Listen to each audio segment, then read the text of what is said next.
Do livro Vinha de Luz, de Francisco Cândido Xavier, pelo Espírito Emmanuel.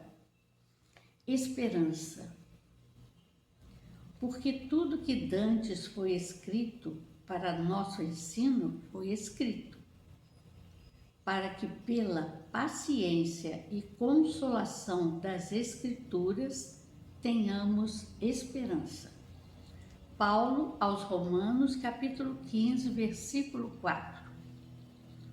A esperança é a luz do cristão. Nem todos conseguem, por enquanto, o voo sublime da fé, mas a força da esperança é tesouro comum. Nem todos podem oferecer, quando querem, o pão do corpo e a lição espiritual. Mas ninguém na terra está impedido de espalhar os benefícios da esperança. A dor costuma agitar os que se encontram no vale da sombra e da morte, onde o medo estabelece atritos e onde a aflição percebe o ranger de dentes nas trevas exteriores. Mas existe a luz interior, que é a esperança. A negação humana declara falências, lavra atestados de impossibilidade, traça inextricáveis labirintos.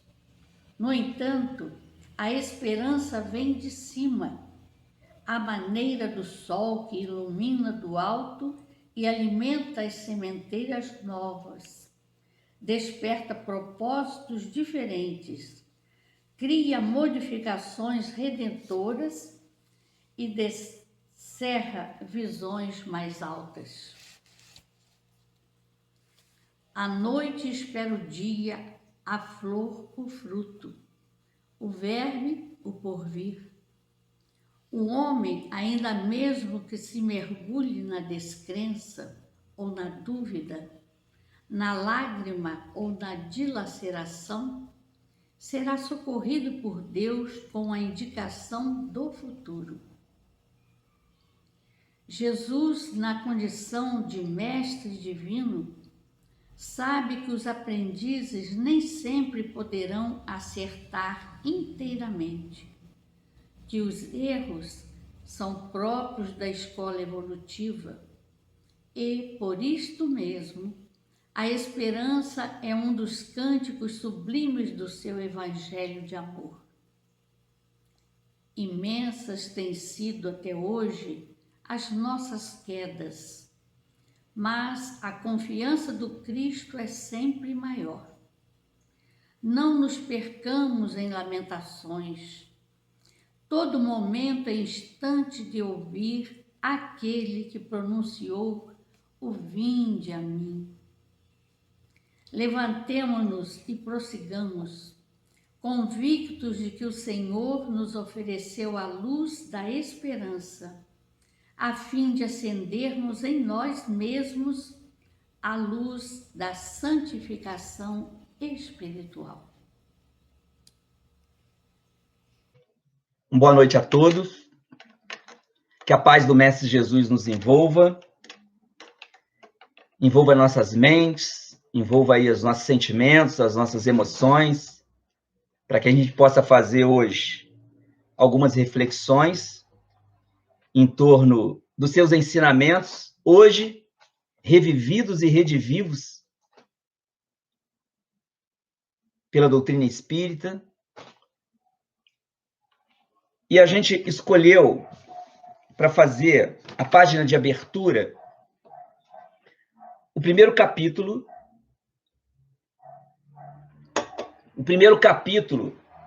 do livro Diretrizes para o Êxito, da própria Joana de Ângeles,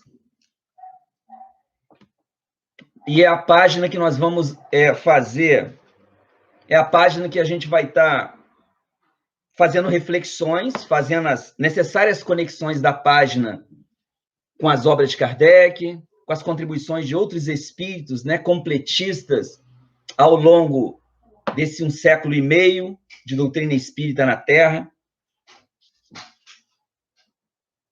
A gente vai fazer a prece primeiro, porque logo após a página, a gente já vai estar adentrando em alguns aspectos da página em torno do tema. Já, Senhor Jesus, já com os pensamentos envolvidos no seu pensamento, nós agradecemos essa oportunidade de estarmos aqui trocando as informações trazidas pelo seu emissário, pelo seu missionário Allan Kardec, nessa noite. O amparo de outros emissários no campo da tecnologia, no campo da ciência, que nos proporciona esse encontro de almas, nos proporciona estar longe e perto ao mesmo tempo. A gente agradece a todas as entidades que nos auxiliam nessa tarefa grandiosa que nós empreendemos, né? O movimento espírita, que possa amparar a todos, que possa amparar todos aqueles nossos irmãos outros que estão aí vivendo esse momento de dor e de sofrimento nos hospitais, as famílias que estão em angústia, também sofrendo, nessa experiência que nós esperamos que seja breve em todos os sentidos, que fique conosco sempre, que assim seja.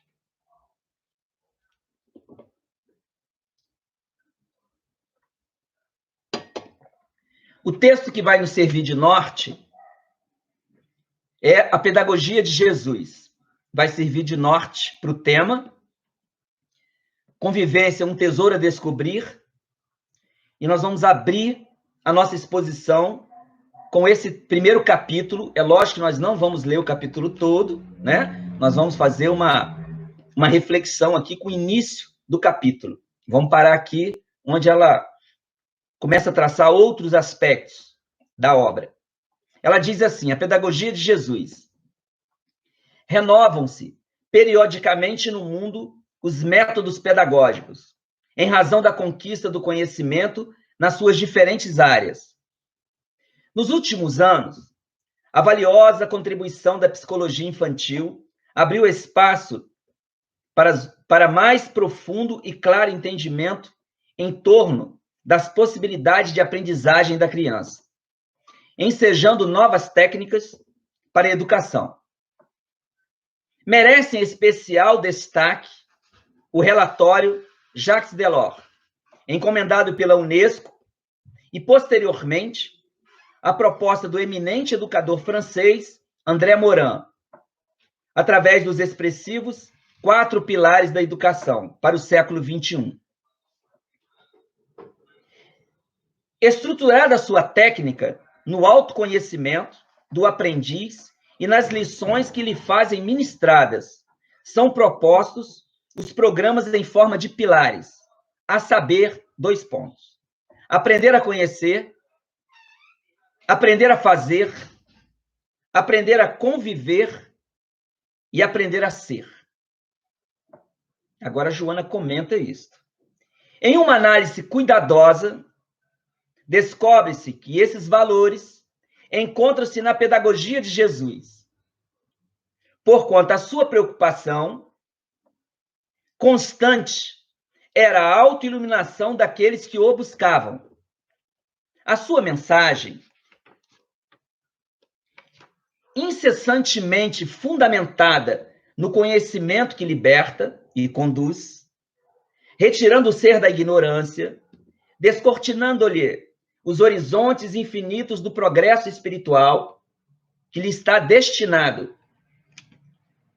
Jamais atendeu quem quer que fosse, que lhe não oferecesse a diretriz para o conhecimento de si mesmo, para que depois pudesse entender o seu próximo, passando a amar a Deus. Por outro lado, nunca tomou o fardo das aflições dos outros, ensinando cada qual carregar a sua cruz, conforme ele o faria mais tarde, até colocá-la no Gólgota. Apontava diretrizes. e induzia a criatura a segui-las, fazendo a sua parte. Portanto, cada qual é responsável por tudo aquilo que se lhe torna necessário. Estimulando ao progresso, dignificou o trabalho, informando que o pai até hoje trabalha e que ele mesmo também estava trabalhando. Os seus eram relacionamentos edificantes, nos quais o bem mantinha predominância, impossibilitando a distensão de prejuízos, da maledicência, do ódio, dos rancores, dos ciúmes, das disputas insensatas.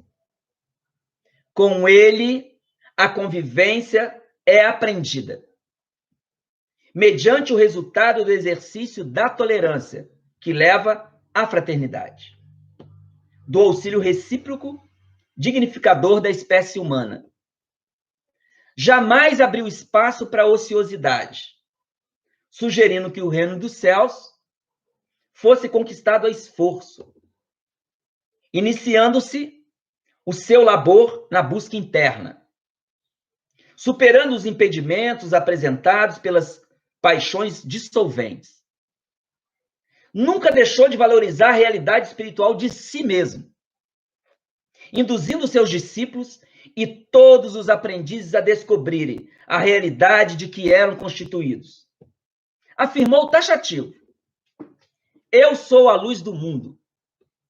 Eu sou a porta das ovelhas. Eu sou o pão da vida. Eu sou o caminho da verdade e da vida. Eu sou a luz do mundo. Vós sois de baixo. Eu sou de cima. Vós sois deste mundo. Eu não sou deste mundo. Vós sois o sal da terra. Incessantemente convidava os seus ouvintes ao autoconhecimento, para que se tornassem cartas vivas do Evangelho.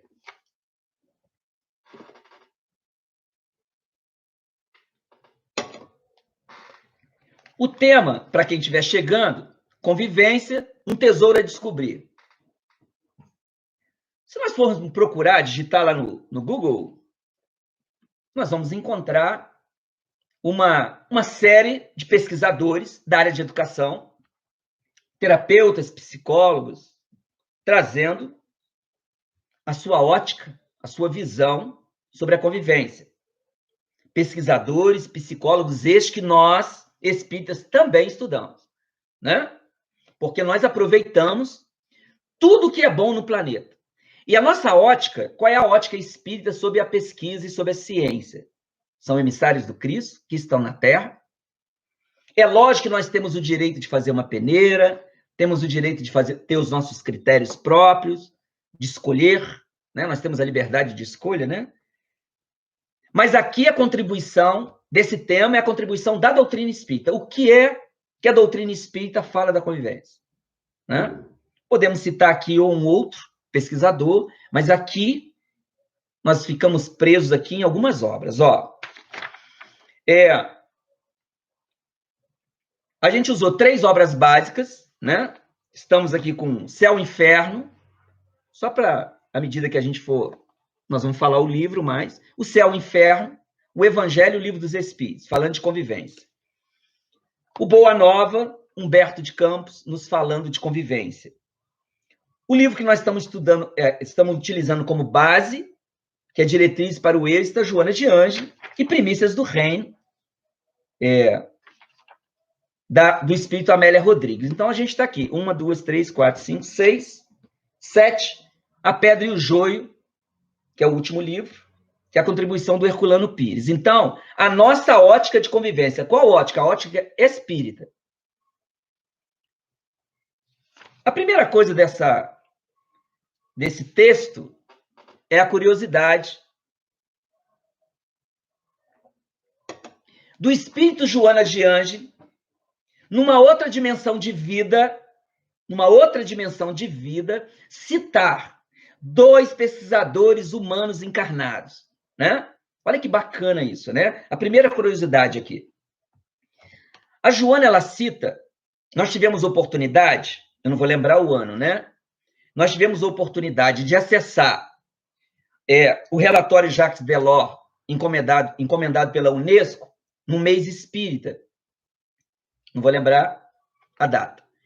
O mês espírita era em abril, e o EJO, Encontro de Jovens Espíritas de Volta Redonda, que está fazendo 25 anos, esse ano de 2020,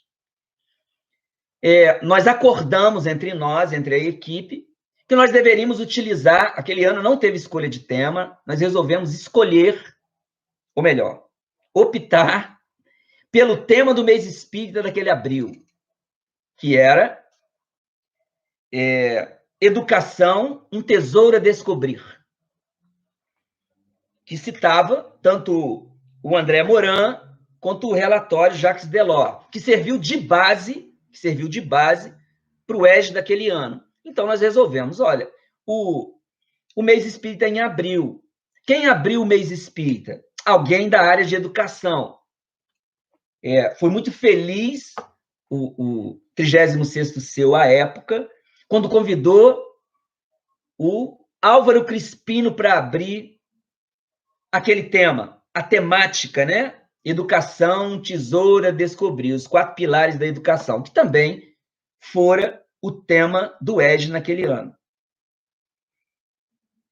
E o Álvaro Crispino trouxe toda a sua experiência na área de educação e utilizou-se também a proposta da Joana e cita o Diretrizes para o Êxito naquela época. Essa obra é de 2004. Mas aqui só uma curiosidade, né? A Joana de Ange, numa outra dimensão de vida, citando, acompanhando. É muito bacana saber disso, né? Os espíritos acompanham o nosso progresso, as nossas angústias, acompanham os acontecimentos, né? Eu lembrei essa semana, em nosso lar, quando estoura a Segunda Guerra Mundial, que foi de 1939 a 1945, num dos capítulos, soa uma sirene e é informado para o André, por um dos instrutores de nosso lar, que eu não lembro o nome, não é importante também, que essa sirene que estava soando era a chegada de um grupo de espíritos que morreram na guerra. E ali nesse capítulo, o André é informado que o plano dos espíritos, essa outra dimensão, ela é bombardeada, né, pelos acontecimentos da Terra. Então, bacana saber disso, né? Esses dois mundos, eles estão conversando o tempo todo. E eu achei muito interessante quando a Joana cita o relatório Delors e o estudo do André Morin. Muito legal isso, né? Para a gente ver essa conexão que acontece o tempo todo. E esses espíritos estão aí nos influenciando para o progresso. Em qual área? Em todas as áreas humanas. Eu fico tentando imaginar, porque a gente está estudando transição planetária,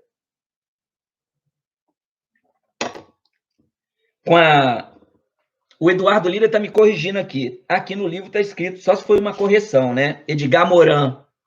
Obrigado, Eduardo, porque no livro está André Morin. Deve ter sido um erro gráfico, né? Obrigado, Eduardo.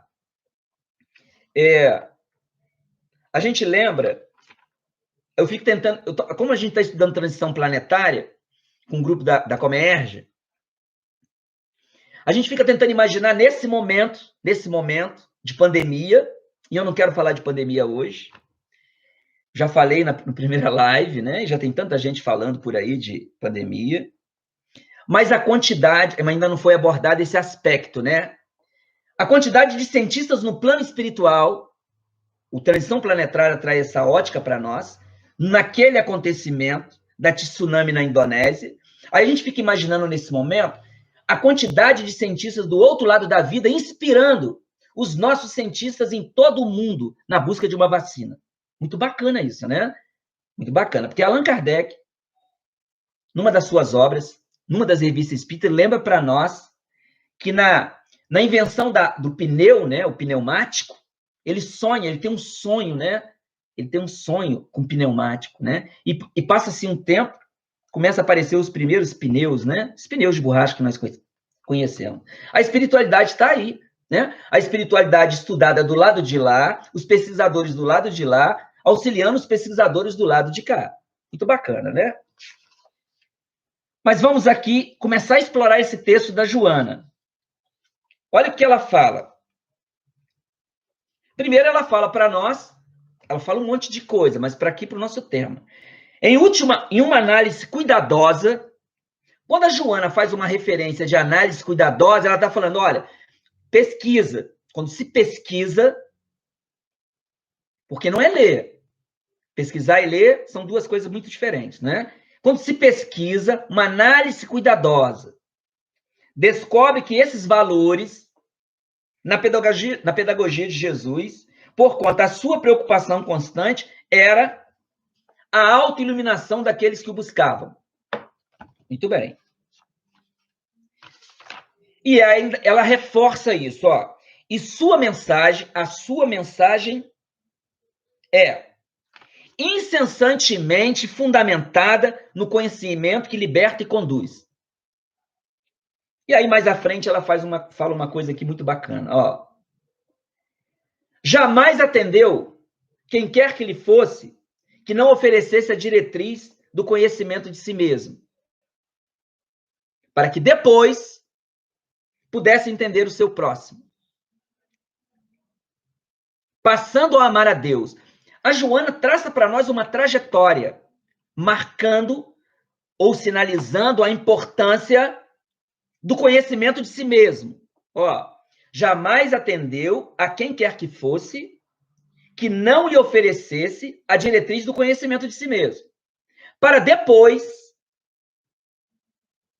que depois pudesse entender o seu próximo. O que a Joana está querendo dizer para nós? Para entender o próximo, a necessidade que você se entenda primeiro. Aí a gente tem que deixar essa pergunta no ar. Nós nos entendemos? Né? A gente se entende? A gente se entende? A Joana está dizendo que para você entender o outro, você precisa se conhecer. Passar pelo processo de conhecimento de si mesmo. Muito bem. Essa proposta da Joana, ela está totalmente conectada com o capítulo a parte terceira, né, Leis Morais, o capítulo 12, da perfeição moral. Quando Allan Kardec, num dos subitens do capítulo, ele pergunta para os espíritos e quem responde é o Agostinho de Hipona, o nosso Santo Agostinho, da Igreja Católica. Ele pergunta assim, para entender isso aqui, eu tenho dito isso, né? E é lógico que aqui muitas pessoas compartilham comigo essa ideia. Para entender uma resposta, às vezes a pergunta de Kardec é tão importante quanto a resposta. E a pergunta dele, nós precisamos entender primeiro a pergunta dele. Qual o meio prático mais eficaz que tem o homem de melhorar nesta vida e resistir à atração do mal? Qual o meio prático? Então, ele não está perguntando de teoria. Ele não quer saber teoria. Né? Quer saber meio prático. O que eu tenho que fazer? Eu tenho que fazer o que amanhã, depois da manhã, hoje? Meio prático. Ação. Para melhorar nessa vida e resistir à atração do mal. Aí os espíritos respondem para ele que um sábio da antiguidade já vô-lo disse. Conheça-te a ti mesmo. Kardec sabia disso, né? Porque essa proposta, a proposta de Sócrates, né? É uma máxima que Sócrates adotou para ele, que não é dele. Sócrates, os historiadores informam que Sócrates leu isso, né? No oráculo de Delfos, na Grécia, e ele adotou essa máxima para ele. Kardec sabia disso. Sócrates vivera 497 anos antes do Cristo. Sócrates. Então, Kardec sabia disso. Tanto que ele fala assim, ó, conhecemos toda a sabedoria dessa máxima, porém a dificuldade está precisamente em cada um conhecer a si mesmo. Qual o meio de consegui-lo? É lógico que eu não vou, e todo mundo aí já conhece, a resposta, que são 2 páginas. Santo Agostinho trouxe um meio prático, 2 páginas. Eu vou voltar na Joana, porque ela fala, ó, em uma análise cuidadosa, quando ela faz uma conexão daqueles valores trazidos pelo Edgar Morin e pelo relatório do Jacques Delors, ela fala, ó, em uma análise cuidadosa, aí eu vou trazer a Joana para cá, em uma análise cuidadosa de 2 páginas, para falar de meio prático. E aí a gente tem que colocar isso no ar, se nós já pesquisamos isso aqui, já debruçamos em cima disso aqui, já pontuamos, marcamos textos, abrimos tópicos, porque isso aqui é meio prático. Muito bem. Porque nós falamos, questão 919, conhece-te a ti mesmo. Então, isso é decoreba. A questão toda, isso é memória, né? A questão toda é mergulhar nisso aqui, porque é muita coisa aqui, tem muita coisa. Uma das coisas, o que eu quero ali é uma coisa, é uma afirmativa do Santo Agostinho para fazer uma conexão com o conhecimento de si mesmo da Joana. Mas, por exemplo, nesse momento, vou fazer aqui, abrir um parêntese rápido. Nesse momento, que nós estamos passando por uma pandemia, e uma enorme multidão está com medo da morte, temor da morte, está lá no Céu e Inferno no finalzinho, está lá na Revista Espírita, né? No Céu e Inferno, inclusive, o título é Por que os Espíritas não temem a morte? Está escrito, né? Kardec escreveu lá. Aí tem que ir lá estudar por que os Espíritas não temem a morte. Na proposta prática do Santo Agostinho, olha que ele pergunta para nós, várias perguntas, eu vou fazer só uma com parênteses, porque não é o principal aqui da minha conexão com a Joana. Ó. Perguntai ainda mais, 2 pontos. Se aprovesse a Deus, nesse momento que a gente está aí de pandemia, né? A doença está aí, os desencarnes coletivos estão aí, previsto pelo Cristo, previsto pelos Espíritos lá na Gênese, que seria um momento de desencarne coletivo. Perguntai ainda mais, se aprovesse a Deus chamar-me nesse momento, teria que temer o olhar de alguém? Ao entrar no novo mundo dos espíritos, onde nada pode ser ocultado? É uma das perguntas, hein? Desse meio prático. Se nós desencarnássemos agora, né? Nós teríamos que temer o olhar de alguém no plano espiritual, né? Eu acho isso muito bacana, porque a gente faz prece, né? A gente faz as nossas orações, e nós temos uma conexão com alguns espíritos, né? Que são da falange dos espíritos espíritas, né? Bezerra de Menezes, o próprio Deolindo, todos esses espíritos, né? Que estão aí, são os próprios espíritos da codificação, São Luís, Santo Agostinho.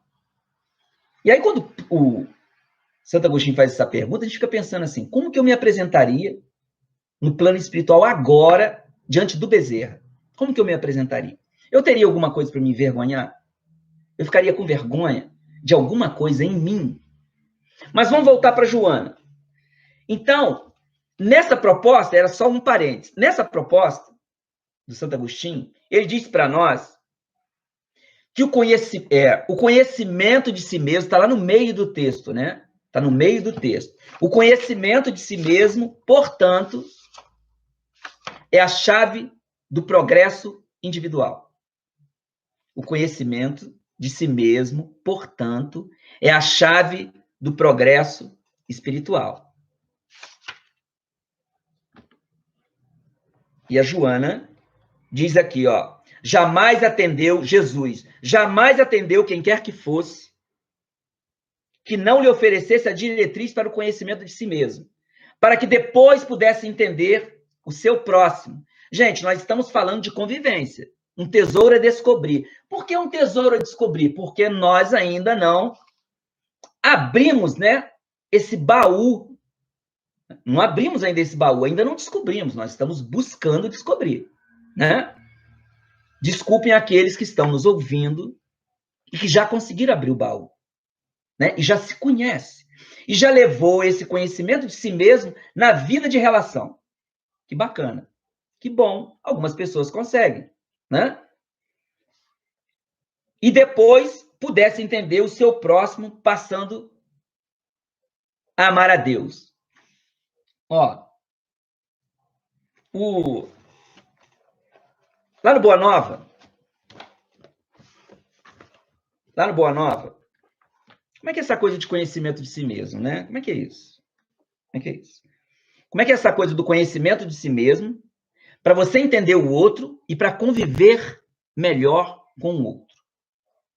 Talvez a gente já tenha dado algumas pistas aqui, o porquê da dificuldade dos relacionamentos, porquê da dificuldade da convivência social. Mas vamos lá. No Boa Nova, no capítulo 10, o perdão. Capítulo 10, Boa Nova, Humberto de Campos, fala para nós. É lógico que eu vou só citar aqui o que nos interessa nesse momento, em termos de... Por que isso aqui agora? Olha, nós já dissemos ali qual era a proposta de Jesus, a mensagem dele, qual era a proposta dele, né? Ficou muito claro.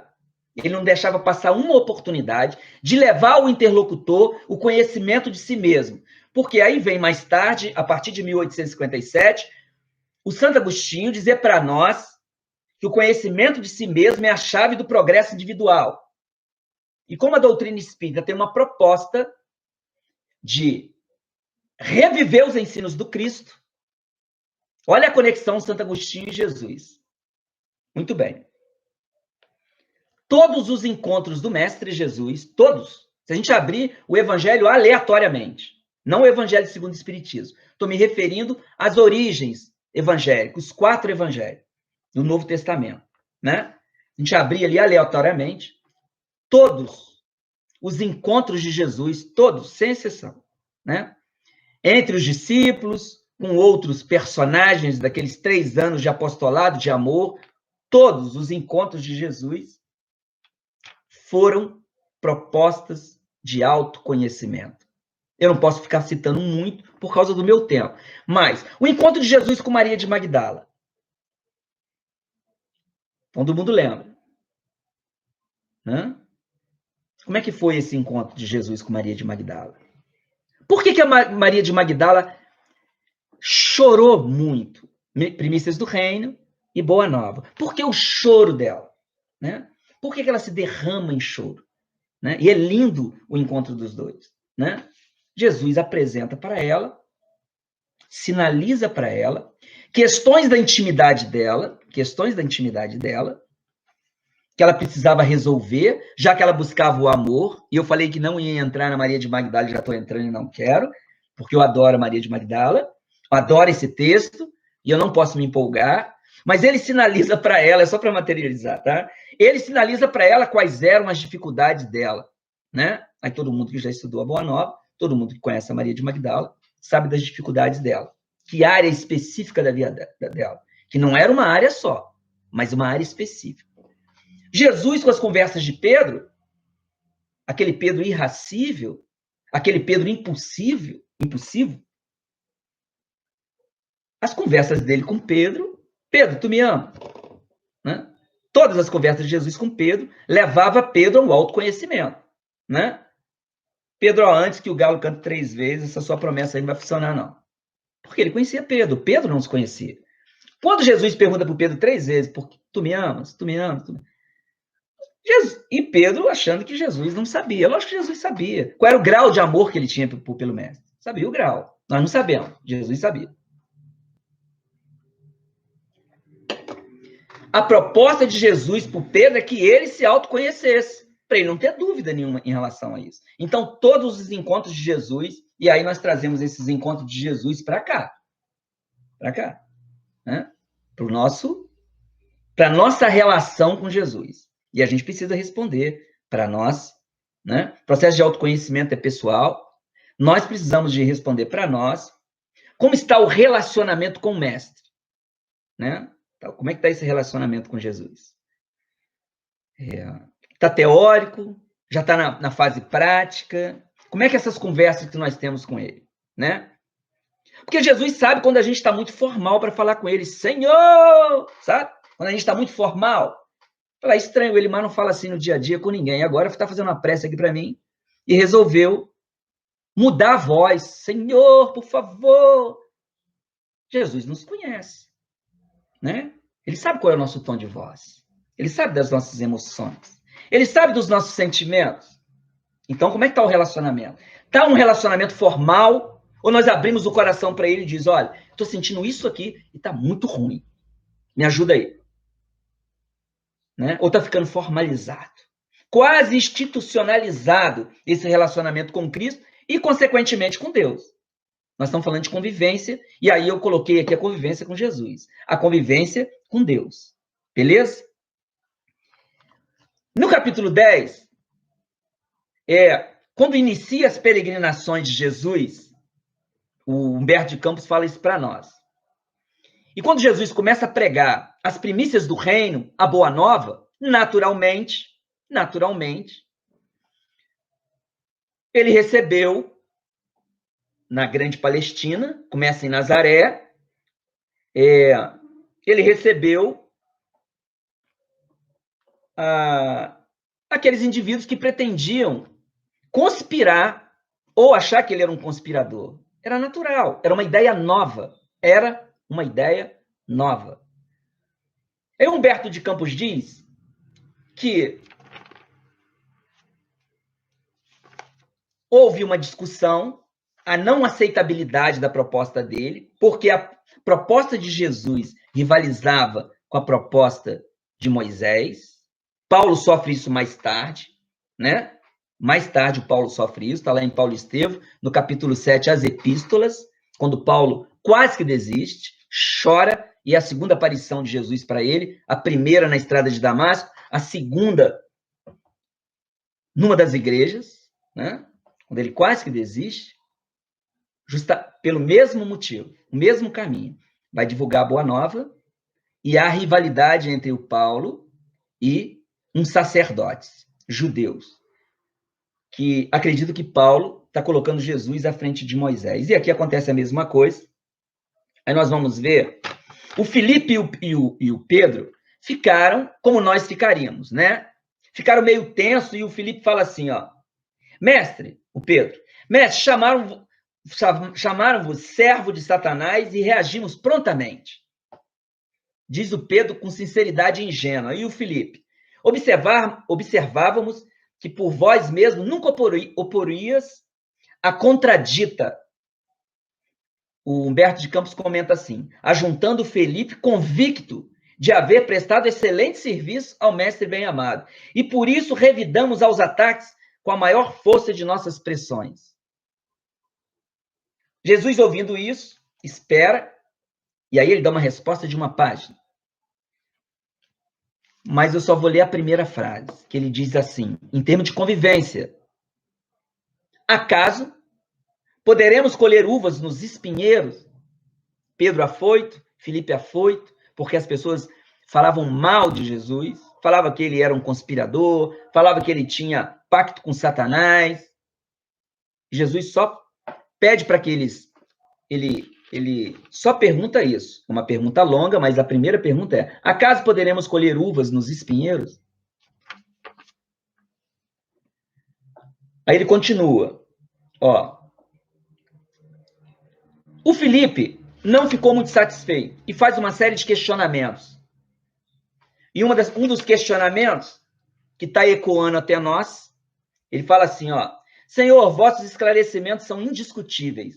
Entretanto, preciso acrescentar que alguns dos companheiros se revelaram insuportáveis na viagem a Nazaré. Uns me acusaram de brigão e desordeiro, outros de mal entendedor dos vossos ensinamentos. Filipe está relatando as dificuldades dele com os companheiros da equipe. Aí ele pergunta assim para o Cristo, se os próprios irmãos da comunidade apresentam essas falhas, como há de ser o futuro do Evangelho? O mestre refletiu e retrucou. Essas são perguntas que cada discípulo deve fazer a si mesmo.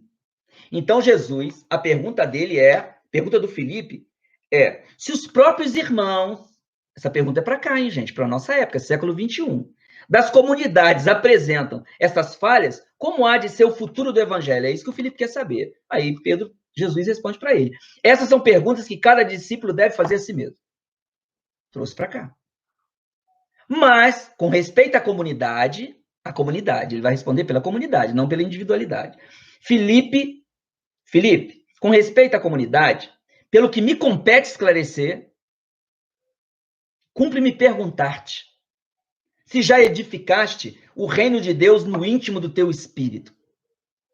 O Felipe estava preocupado com o tipo de tratamento que ele recebeu da comunidade. Era Jesus e os discípulos, hein, gente? Numa viagem a Nazaré. E ele foi acusado pelo grupo de brigão desordeiro.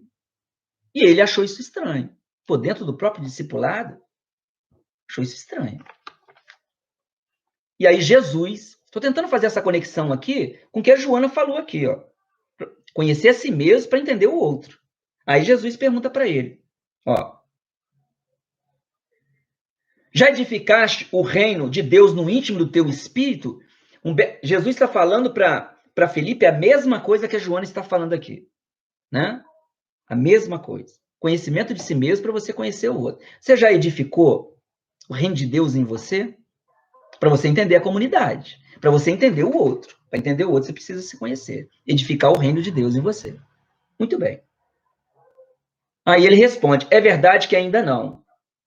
De dentro dessa realidade, Jesus, podes observar que se o nosso colégio fosse constituído de irmãos perfeitos, teria deixado de ser irrepreensível pela adesão de um amigo que ainda não houvesse conquistado a divina edificação.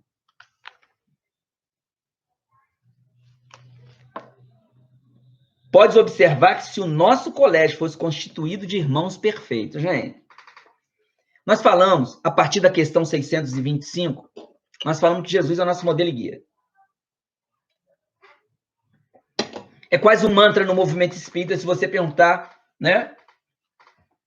Qual é o modelo oferecido para Deus? Modelo e guia, né? E todo mundo responde, Jesus! É a menor pergunta do Livro dos Espíritos, é a mais importante. Tudo bem. Ele é modelo para nós para quê? Para que ele é modelo para nós? Em que situação ele é modelo para nós? A gente tem que se perguntar. E eu não tenho resposta. Aqui, Jesus está falando para Felipe, se ele não edificou o reino de Deus em seu coração, ele não vai entender os companheiros. E ele diz para nós que os companheiros de trabalho dele, que ele escolheu, não é perfeito. Não é perfeito. E aí a gente traz para cá, para o século XXI. Os nossos companheiros de trabalho não são perfeitos, né? Esses espaços que nós nos manifestamos de convivência social, né? E são 4 espaços, né, de convivência social. Pode ter outros, tá? Mas eu quis dividir em 4. O primeiro espaço de convivência social, a família. Eu, induzido pela Dalva Silva Souza, se eu tivesse tempo aqui, eu começaria no útero, né? Induzido por ela. Quando ela traça para nós, pelos caminhos do amor, ela começa a falar do relacionamento, e aí ela vai para a biologia, os relacionamentos do bebê e a mulher, né? Então, ela fala que ela traça para nós de maneira linda, de maneira poética, Freud para a história, né? Sigmund Freud, e aí ela fala, começa no útero o relacionamento. Muito bacana isso, né? Muito bacana. Mas eu não posso ir lá, senão não dá tempo. Então, o primeiro espaço de convivência do indivíduo é o lar. O primeiro espaço de convivência é o lar. O segundo espaço, muita gente diz que é a escola. Não é a escola. Não é a escola. A gente pula um espaço de convivência, né? O segundo espaço de convivência é o templo religioso escolhido pela família, independente de religião, né? O segundo espaço de convivência da criança, antes de ir para a escola, é o templo religioso. Ela já começa ali a se relacionar com os amiguinhos, né? 1 ano, 2 anos, 3 anos, né? Começa ali, né? O terceiro espaço é a escola, faculdade, e o quarto espaço de convivência social, o ambiente de trabalho, a empresa. Esses são os espaços que nós convivemos. E esses espaços, eles são espaços de aferição das nossas virtudes. São espaços de aferição das nossas virtudes, de quem você é hoje. Define as suas virtudes. De onde o Elimar está tirando isso? Quem me conhece sabe que eu não sou louco, não sou normal, porque aqui na Terra não tem muita gente normal. Quando chegar em casa, leia o capítulo todo, por favor. Chegar em casa, não, tá todo mundo em casa, né? Porque eu tô achando que eu tô numa exposição nas casas espíritas.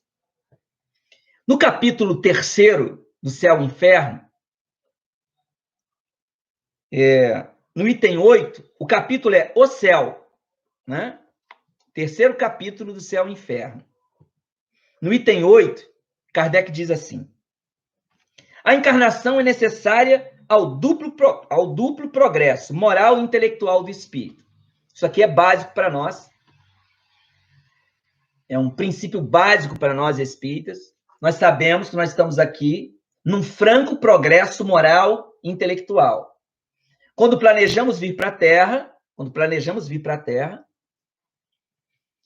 o nosso plano de serviço ou plano de experiências aqui consta esses dois progressos, moral e intelectual. Kardec continua, ele coloca 2 pontos. Ao progresso intelectual, pela atividade obrigatória do trabalho. O trabalho promove o progresso intelectual. Ao progresso moral, pela necessidade recíproca dos homens entre si. Necessidade recíproca dos homens entre si. A vida social é a pedra de toque das boas ou más qualidades. Foi daqui que eu tirei. A vida social é a pedra de toque das boas ou más qualidades. O que é pedra de toque? Nós vamos buscar lá na Pedra e o Joio. O Herculano Pires, ele explica para nós que a pedra de toque era usada, nós não sabemos se é usado hoje, pelos ourives, né? Você passa, é uma pedra específica, né? Tem várias qualidades de pedra que pode ser usada como pedra de toque. Você passa em metal precioso para saber se aquilo ali não é só o Herculano Pires chama de douradura. Aí, quando ele falou isso, eu fiquei pensando assim, já viu aliança, né? Tem aliança de ouro e tem aliança banhada a ouro, né? Ou banhada com outro material químico qualquer amarelinho, né? E aí você passa a pedra de toque. No metal precioso, não sai a douradura, a casca. No metal precioso, não sai. No metal que tem aquela casca, vai sair aquilo que não é ouro ou metal precioso. Ele continua. Então, a pedra de toque da vida social, ou melhor, a vida social é a pedra de toque das boas ou mais qualidades. Onde que eu faço a aferição se eu já conquistei algumas virtudes? Só na vida social. Só no contato com as outras pessoas. Muito bem.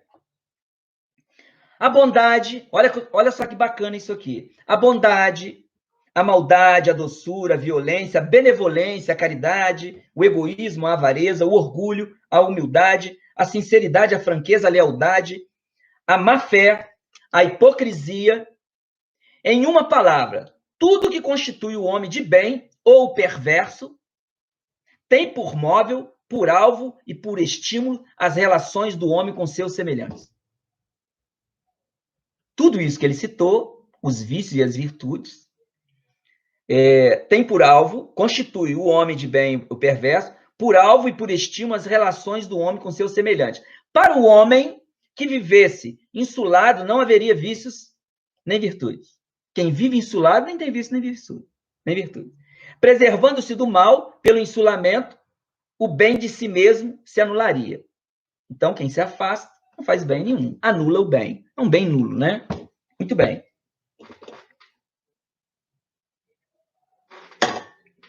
E o céu e o inferno vai descer e vai voltar a Joana. Para a gente fazer uma outra conexão aqui. A Joana, agora, a frase que ela utilizou para Jesus, no texto, Pedagogia de Jesus. Com ele, para a gente trabalhar ela aqui, ó. Com ele, com o mestre, a convivência é aprendida. Com Jesus, a convivência é aprendida. Mediante o resultado do exercício da tolerância, que leva à fraternidade, do auxílio recíproco, dignificador da espécie humana. Então, vamos lá. A Joana aqui, ela cria um roteiro. Ela cria um roteiro. Com ele, a convivência é aprendida. Então, nós aprendemos a convivência com Jesus. Temos ele como modelo. Se nós temos ele como modelo, ele é um modelo de relacionamento social que nós empreendemos. Nós não falamos que ele é o modelo? Está lá na 625.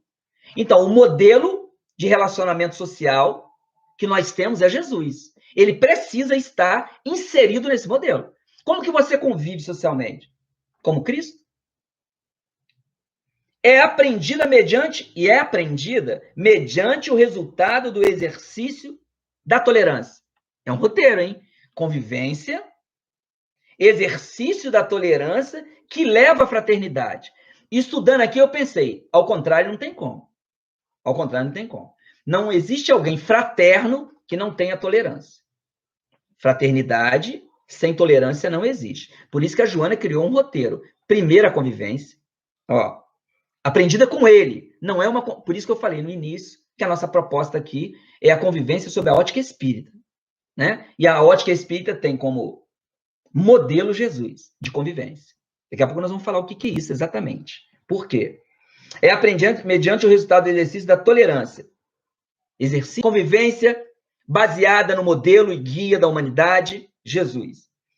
É resultado do exercício da tolerância. Então, ninguém chega num balcão de negócio e compra tolerância. É exercício. Quando? Todos os dias. Onde? Nos espaços de convivência que nós falamos ali. E o primeiro é o lar. Muito bem. Que leva à fraternidade. Aí depois ser fraterno. Eu espero que eu não esteja confundindo, né? Não esteja confundindo essa questão. Como está o nosso nível? A gente podia criar, né? Nós, lá da equipe de estudo de Comerge, a gente é muito criativo com isso. Nós já criamos vários instrumentos, né? Vários instrumentos. E a gente precisava criar agora um tolerômetro, né?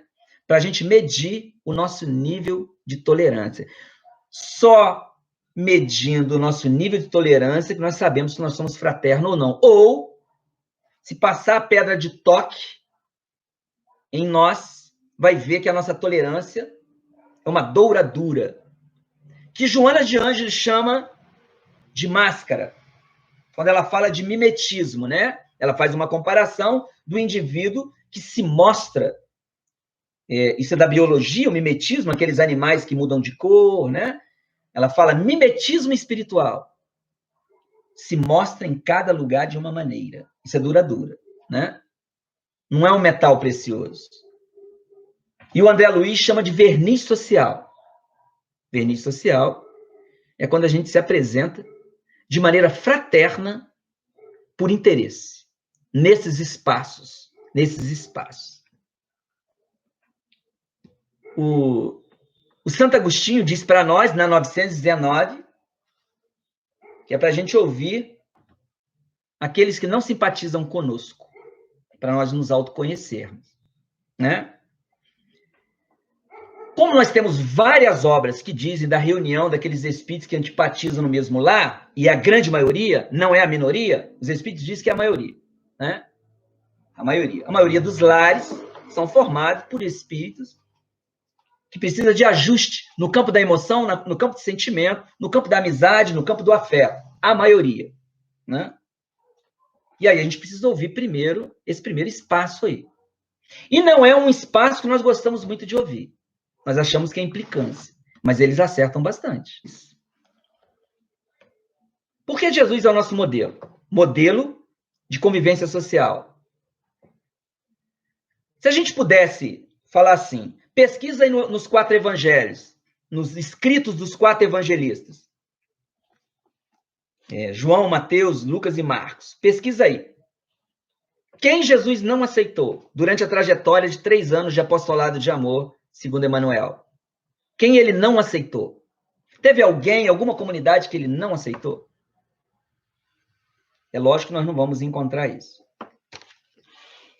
E ele montou, né, ele estruturou um discipulado, a princípio 12, que segundo ele, ali para o Filipe, não tinha nenhum perfeito. Né?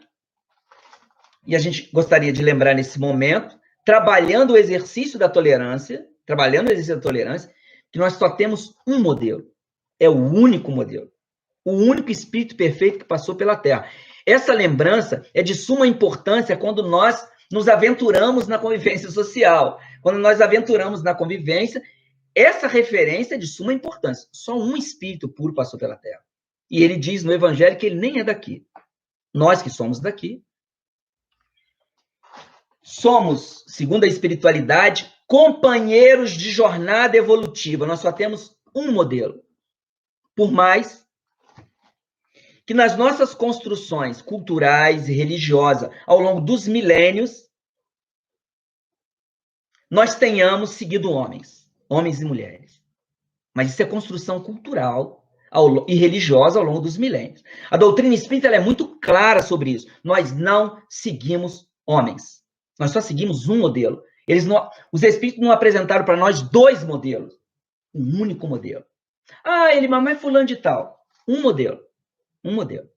E Jesus bem que avisou, né? Se são espíritos imperfeitos, se estão numa trajetória em busca do progresso, se não são perfeitos, têm as suas dificuldades, as suas limitações. Como é que você segue alguém que tem limitação? E Jesus avisou sobre isso. São cegos guiando cegos. E essa escolha de seguir cego é nossa. Ninguém vai poder chegar no plano espiritual, mas o fulano falava isso. Para nós espíritas, vão perguntar. Abre o livro dos espíritos para o fulano de tal aqui, ou para fulana de tal, né? Abre aqui o livro dos espíritos. Quantos modelos nós mandamos lá para a Terra? Foi 3? Foi um modelo. Então, Jesus é o nosso modelo de convivência social. Os demais são companheiros de jornada. Não importa nome, gente, Erasto. Não importa nome. Não importa nome.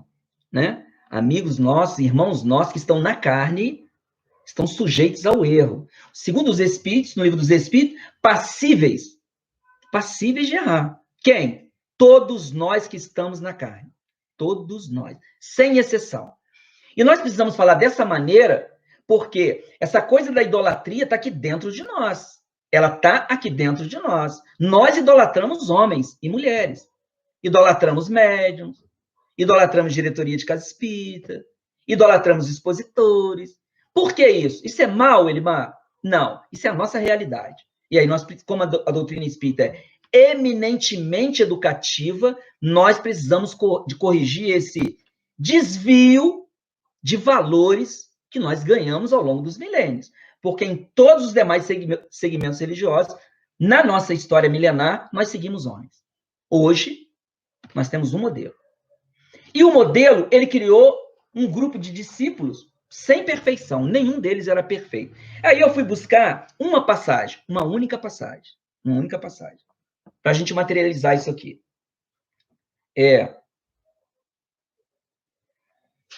O Mateus registrou uma passagem do Tiago e do João. Jesus chega numa aldeia, nas cercanias, uma aldeia samaritana, nas cercanias da Samaria, né? E quando nós estudamos, nós sabemos que a Samaria, 600 metros de altitude do mar, e Jerusalém, estava tudo dentro da Palestina, era todo mundo judeu. Jesus sabia disso. Que existia uma rivalidade entre os judeus da Samaria e os judeus de Jerusalém.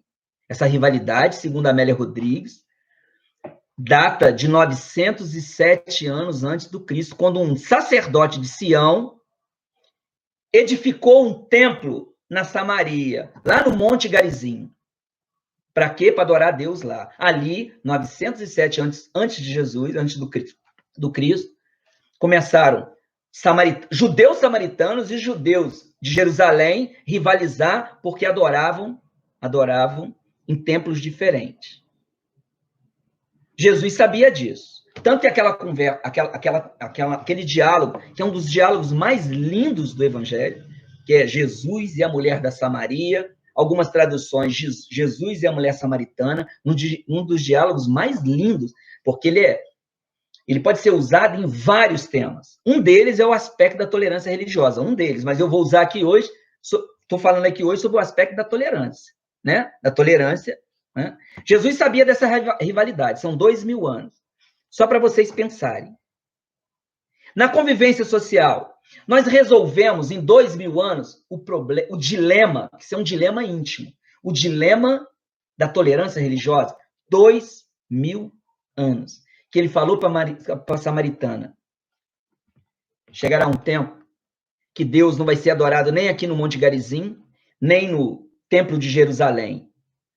Deus vai ser adorado em espírito e verdade, tal como ele é. 2000 anos. E nós temos hoje rivalidade religiosa.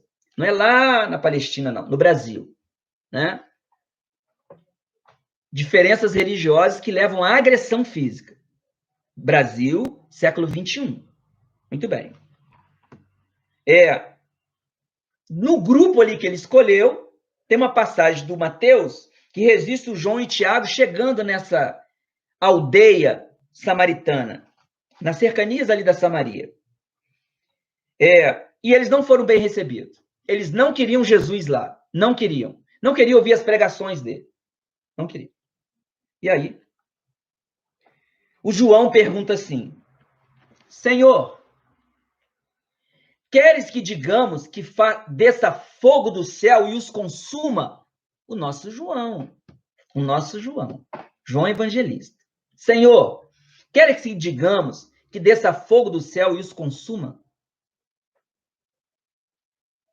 Por isso que Jesus fala lá que não tem no agrupamento nenhum espírito perfeito, nenhum companheiro é perfeito. Fala isso para Filipe aceitar a limitação dos demais, para os demais aceitar as nossas limitações. É isso que a Joana estava falando, né?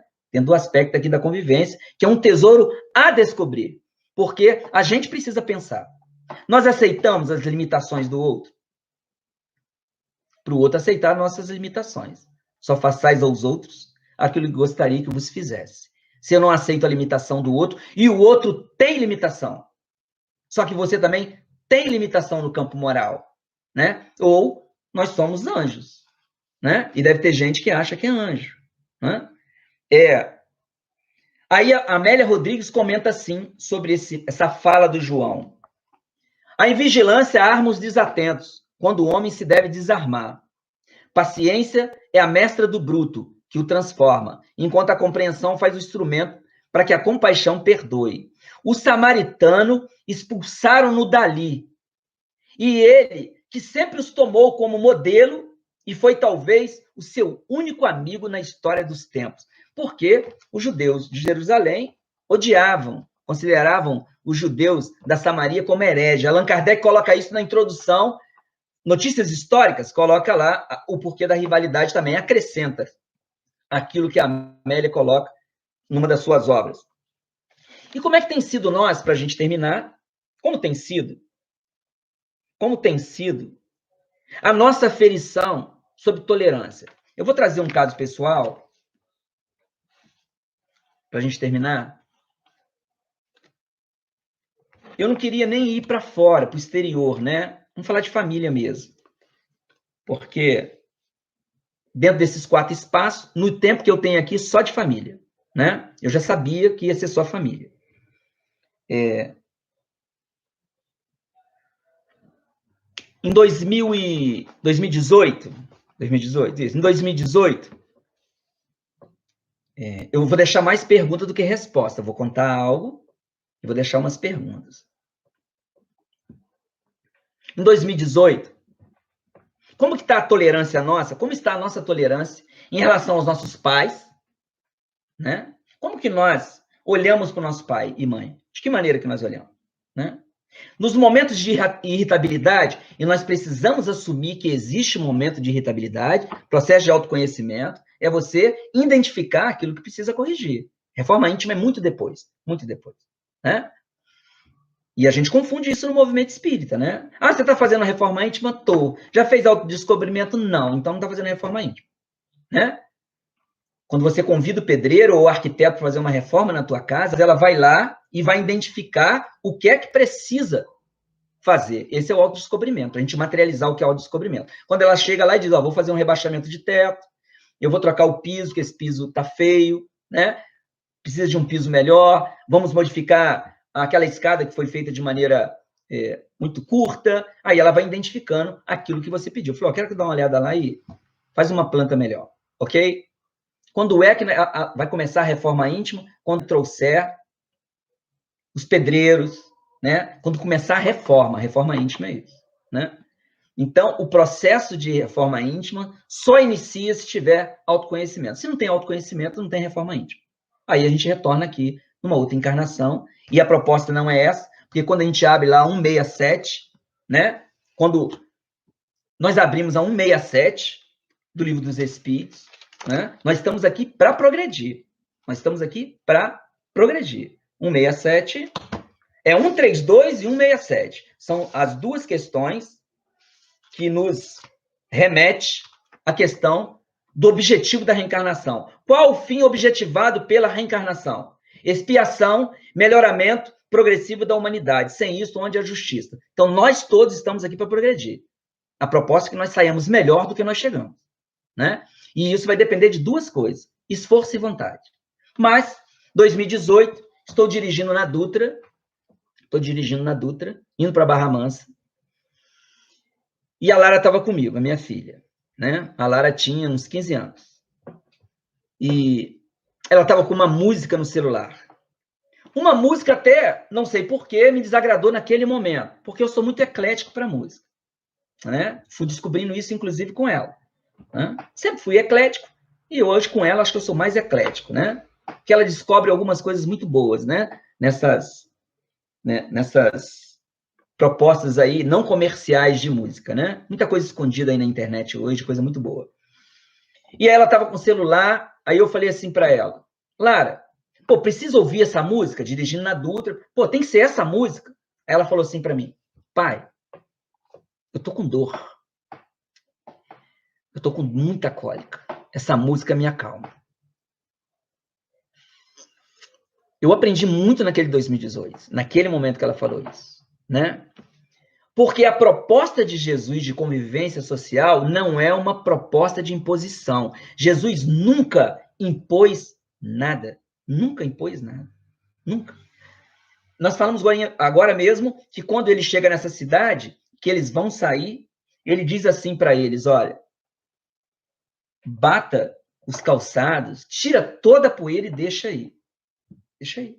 Ou seja, ele não impôs a sua doutrina. Nós, espíritas, não podemos impor as nossas crenças, os nossos princípios.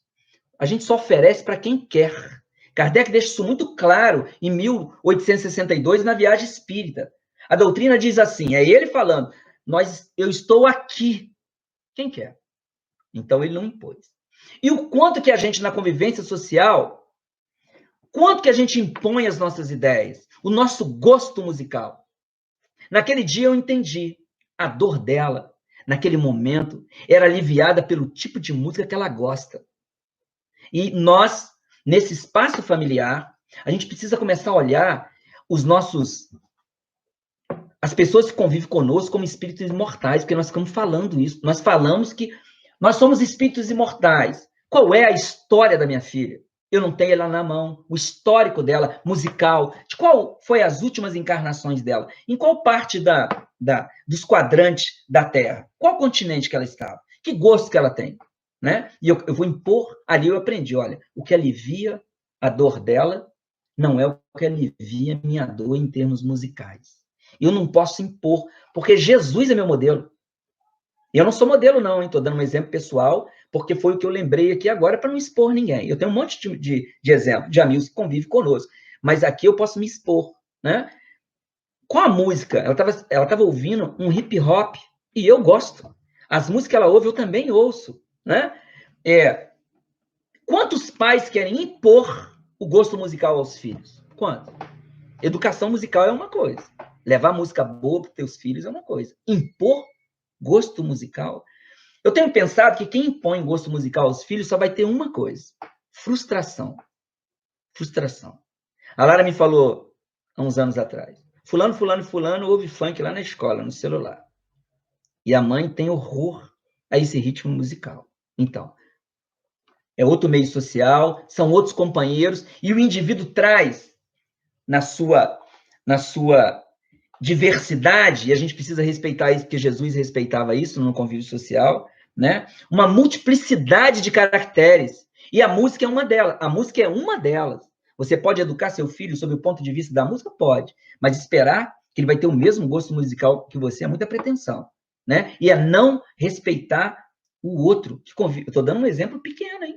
Um exemplo aqui de dentro de casa, né? Das nossas casas, né? Será que a nossa educação de filhos, ela é imposta ou ela é um modelo escolhido baseado em Jesus? A gente tem que responder isso. Será que a nossa relação com os pais, ela é imposta ou ela é um modelo? Eu olho para o meu pai e falo, espírito imortal. Que história que esse cara tem? Esse cara tem qual história? E essas limitações que ele traz? E eu quero que ele me se apresente para mim como um cara que ele não é. Aí Jesus chama isso de hipocrisia, né? E lá na lei de liberdade, quando fala de pensamento, né? Fala que fazer o indivíduo pensar como ele não é torná-lo hipócrita. Resposta dos espíritos para Kardec, quando a gente quer impor a nossa maneira de pensar.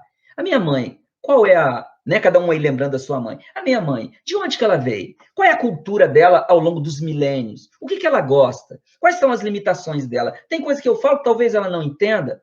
Será que a gente pensa assim?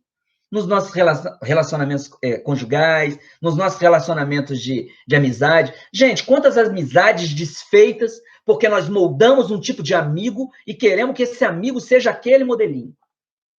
O amigo não é aquele modelinho. O amigo é o que ele é.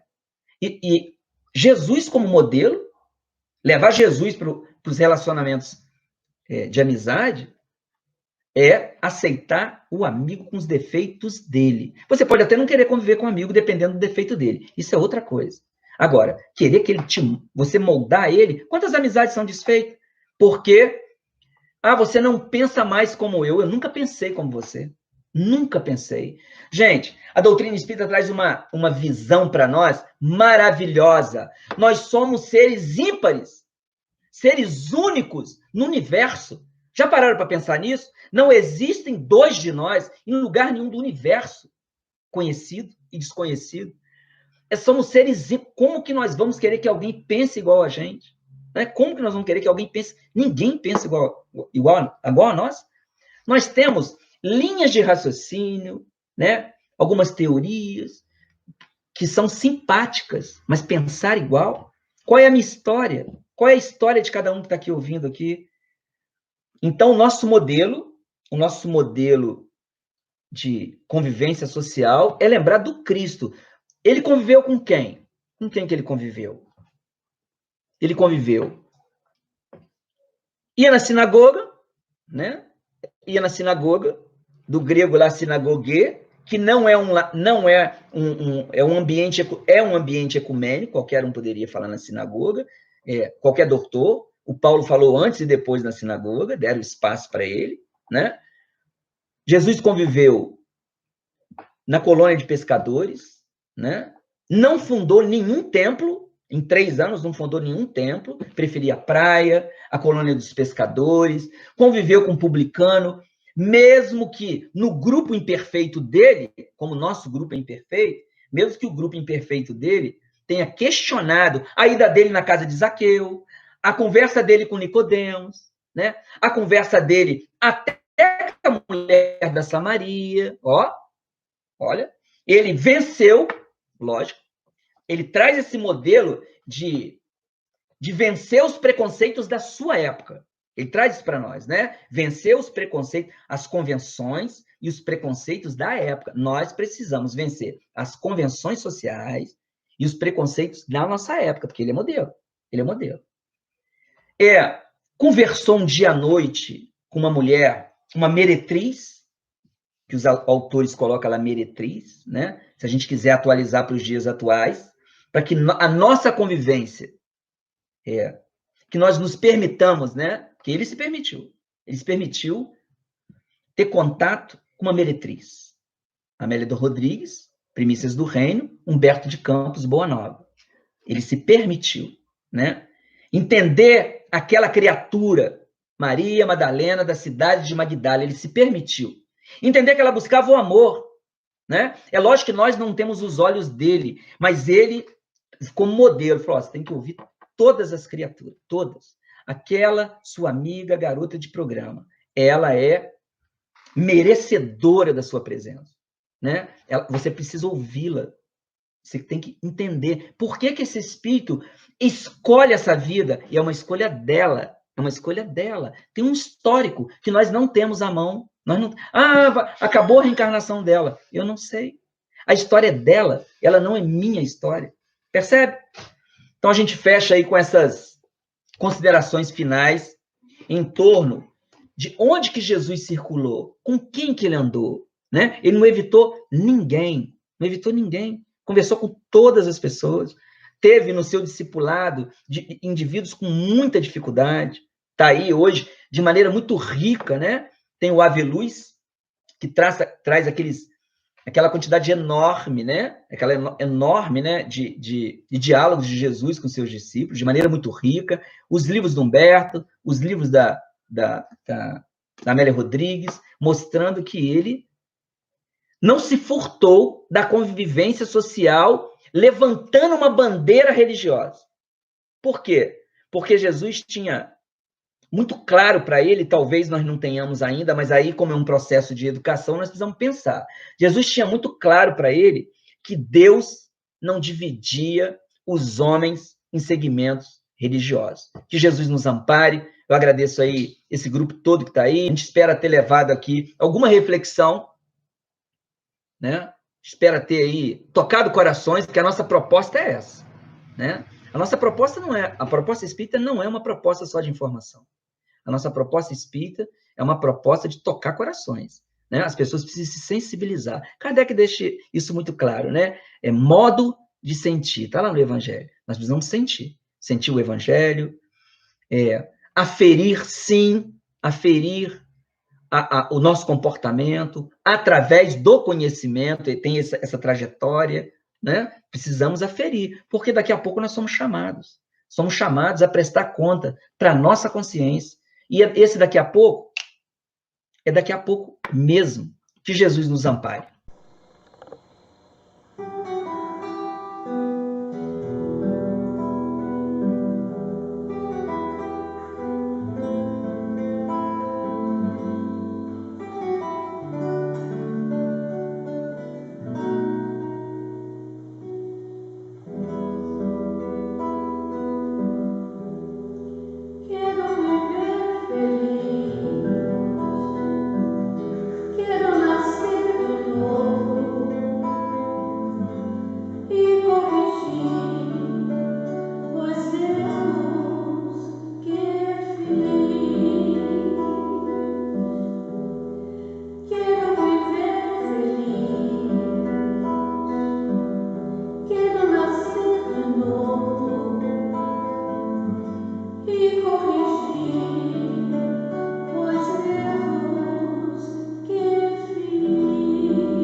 Quero viver feliz.